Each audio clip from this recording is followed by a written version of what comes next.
ಬಿಡದಿ ಠಾಣೆಯಲ್ಲಿ ಶಾಸಕ ಕಂಪ್ಲಿ ಗಣೇಶ್ಗೆ ಡ್ರಿಲ್ ಮಾಡಲಾಗ್ತಾ ಇದ್ದು ಬಾಟಲಿ ಗಲಾಟೆ ಬಗ್ಗೆ ಮಾಹಿತಿಯನ್ನ ಪಡ್ಕೊಳ್ತಾ ಇದ್ದಾರೆ ಪೊಲೀಸರು. ತನಿಖಾಧಿಕಾರಿ ಹರೀಶ್ ನೇತೃತ್ವದಲ್ಲಿ ವಿಚಾರಣೆಯನ್ನ ಮಾಡಲಾಗ್ತಾ ಇದ್ದು ಈಗಾಗಲೇ ಕಂಪ್ಲಿ ಗಣೇಶ್ಗೆ ಡ್ರಿಲ್ ಆಗ್ತಾ ಇದೆ. ಬಿಡದಿ ಠಾಣೆಯಲ್ಲಿ ಬಾಟಲಿ ಗಲಾಟೆಯ ಬಗ್ಗೆ ಇಂಚಿಂಚು ಮಾಹಿತಿಯನ್ನ ಕೂಡ ಪಡ್ಕೊಳ್ತಾ ಇದ್ದಾರೆ ಪೊಲೀಸರು. ಯಾವ ರೀತಿಯಾಗಿ ಆಯ್ತು ಅನ್ನೋದ್ರ ಬಗ್ಗೆ ಸಂಪೂರ್ಣ ಮಾಹಿತಿಯನ್ನ ಕಲೆ ಹಾಕ್ತಾ ಇದ್ದಾರೆ.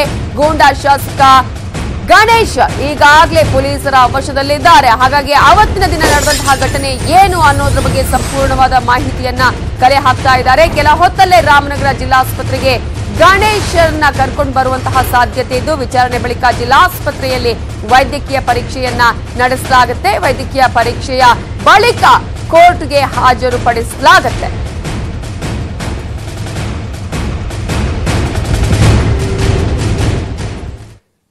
ಈಗಾಗಲೇ ವಿಚಾರಣೆಯನ್ನ ಮಾಡ್ತಾ ಇರುವಂತಹ ಪೊಲೀಸರು ಗೂಂಡಾ ಗಣೇಶ್ಗೆ ಏನೆಲ್ಲ ಪ್ರಶ್ನೆಗಳನ್ನ ಕೇಳ್ತಾ ಇದ್ದಾರೆ ಅನ್ನೋದನ್ನ ನಾವು ನೋಡ್ತಾ ಹೋಗೋದಾದ್ರೆ ತನಿಖಾಧಿಕಾರಿ ಕೇಳ್ತಾರೆ ರೆಸಾರ್ಟ್ ನಲ್ಲಿ ಏನ್ ನಡೆಯಿತು ಅನ್ನುವ ಪ್ರಶ್ನೆಯನ್ನ ಕೇಳ್ತಾರೆ.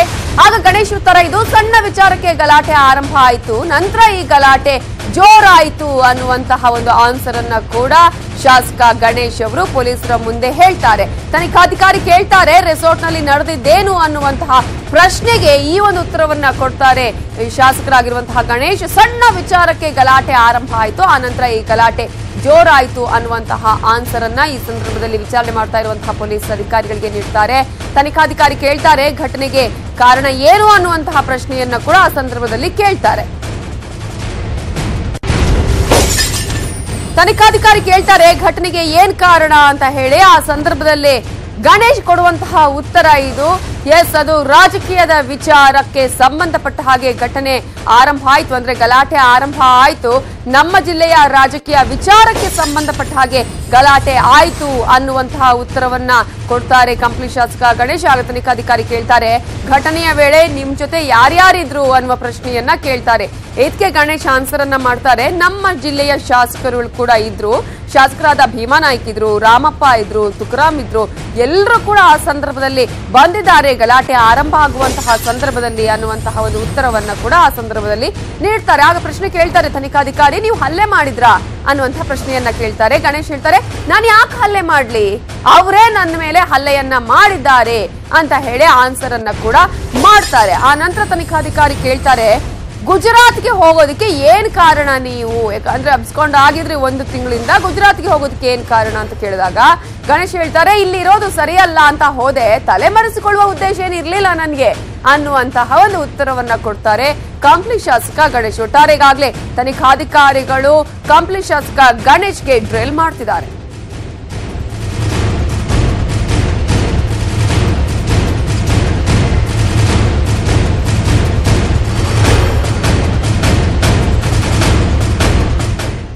ಈ ಬಗ್ಗೆ ಡೀಟೇಲ್ಸ್ ಕೊಡೋದಕ್ಕೆ ನಮ್ಮ ರಿಪೋರ್ಟರ್ ಮಂಜು ಆರ್ಯ ಈಗ ನೇರ ಸಂಪರ್ಕದಲ್ಲಿದ್ದಾರೆ. ಮಂಜುನಾಥ್, ಈಗಾಗಲೇ ಕಂಪ್ಲಿ ಶಾಸಕ ಗಣೇಶ್ಗೆ ಯಾವ ರೀತಿಯಾಗಿ ವಿಚಾರಣೆ ನಡೆಸಲಾಗ್ತಾ ಇದೆ, ಯಾವ ರೀತಿಯ ಪ್ರಶ್ನೆಗಳನ್ನ ಕೇಳಲಾಗ್ತಾ ಇದೆ, ಆ ನಂತರದ ಪ್ರಾಸೆಸ್ಗಳೇನು, ಎಷ್ಟು ಹೊತ್ತವರೆಗೂ ಈ ಒಂದು ವಿಚಾರಣೆ ನಡೆಯುತ್ತೆ?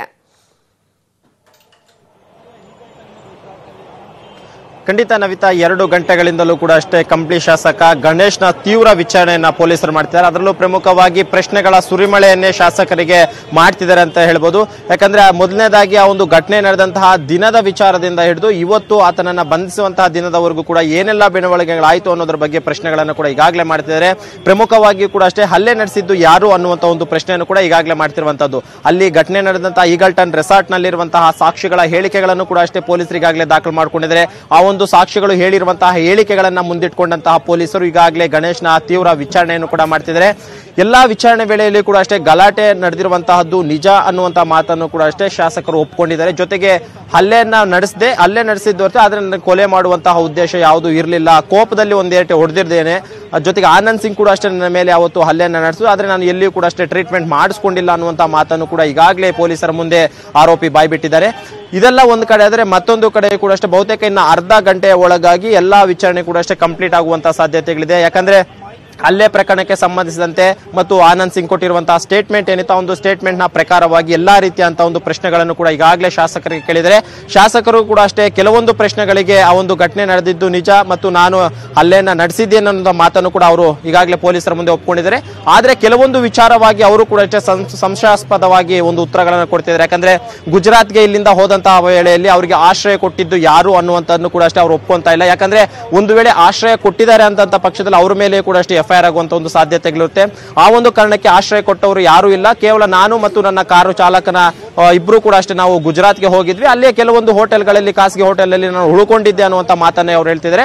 ಆದ್ರೆ ಪೊಲೀಸರು ನಗರ ರಾಮನಗರ ಜಿಲ್ಲೆ SP ಕೂಡ ಹೇಳಿದ್ರು ಆ ಒಂದು ಇಬ್ಬರು ಸ್ನೇಹಿತರು ಮತ್ತು ಕಾರು ಚಾಲಕರು ಕೂಡ ಅಷ್ಟೇ ನಾವು ಅರೆಸ್ಟ್ ಮಾಡಿದಂತ ಸಂದರ್ಭದಲ್ಲಿ ಅವ್ರು ಅಲ್ಲಿದ್ರು ಅಂತ. ಯಾಕಂದ್ರೆ ಗುಜರಾತ್ ನ ಓರ್ವ ಸ್ಥಳೀಯ ಕೂಡ ಅಲ್ಲಿದ್ದ ಅನ್ನುವಂತ ಮಾತನ್ನ ಹೇಳಿದರೆ ಒಂದು ವೇಳೆ ಆ ಗುಜರಾತ್ ನಲ್ಲಿ ಆತನ ಸ್ಥಳೀಯ ಯಾರು ಮತ್ತು ಆತ ಯಾಕೆ ಇವರಿಗೆ ಆಶ್ರಯ ಕೊಟ್ಟಿದ್ದ ಅನ್ನೋದ್ರ ಬಗ್ಗೆ ಕೂಡ ಅಷ್ಟೇ ಈಗಾಗಲೇ ಪೊಲೀಸರು ಮಾಹಿತಿಯನ್ನು ಕೂಡ ಕಲೆ ಹಾಕ್ತಿರುವಂತದ್ದು.